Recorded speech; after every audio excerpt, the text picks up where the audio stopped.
मैं Costa Rica के ओसा पेनिनसुला के रेन फॉरेस्ट में हूँ। मैं जानता हूँ कि यह इलाका पैसिफिक से घिरा है। अगर मुझे कोई नदी मिल जाए तो मैं उसके साथ साथ समंदर तक पहुंच जाऊंगा और तब मुझे शायद कोई इंसानी बस्ती मिल जाए। जमीन पर मौजूद पेड़ और झाड़ियां ज्यादा घने होते जा रही हैं और उनके बीच से गुजरना मुश्किल हो रहा है। इससे निकलना बहुत मुश्किल हो रहा है, पर मेरे लिए ये रास्ता फायदेमंद है क्योंकि ये पहाड़ी से नीचे जा रहा है। और दूसरी बात, यहाँ कभी इंसानी बस्ती होती थी, तो हो सकता है कि यहाँ से मुझे बाहर निकलने का कोई रास्ता मिल जाए। 10 साल पहले अधेड़ उम्र की एक अमरीकी महिला रेन फॉरेस्ट में अकेले ही हाइकिंग के लिए निकली थी। वो रास्ता भूल गई, गिर गई और घायल हो गई। चल फिर ना पाने की वजह से वो वहीं अटक गई।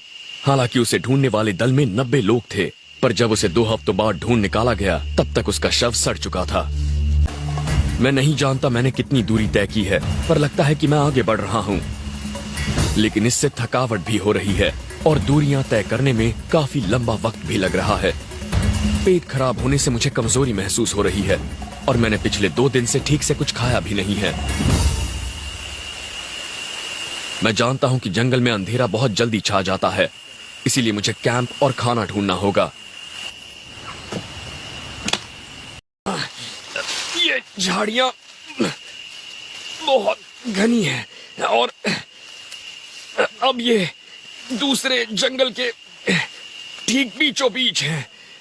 माहौल आपकी हिम्मत और आपके जोश को हरा सकता है। जंगल से जल्द निकलने का मेरा इरादा मजबूत हो गया है। पिछले करीब 1.5 किलोमीटर के दौरान इलाके में काफी बदलाव आया है। जमीन समतल हो गई है और अब मैं इसके साथ साथ चल रहा हूँ और मुझे इस जंगल से बाहर निकालेगी तो शायद मैं किसी गांव या बस्ती, और मुझे काफी उम्मीद है कि आज रात मैं किसी गर्म और आरामदेह बिस्तर में सोऊंगा। लेकिन उससे पहले मुझे मैं इस गली के अंदर जाने की कोशिश करता हूँ।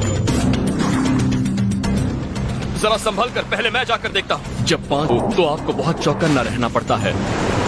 चट्टानों से टकराएं तो भारी पड़ सकता है। ओके, आ जाओ। ठीक है, ऊपर ऊपर ऊपर। बढ़िया। मैं सूखी जमीन पर तो आ गया हूँ, लेकिन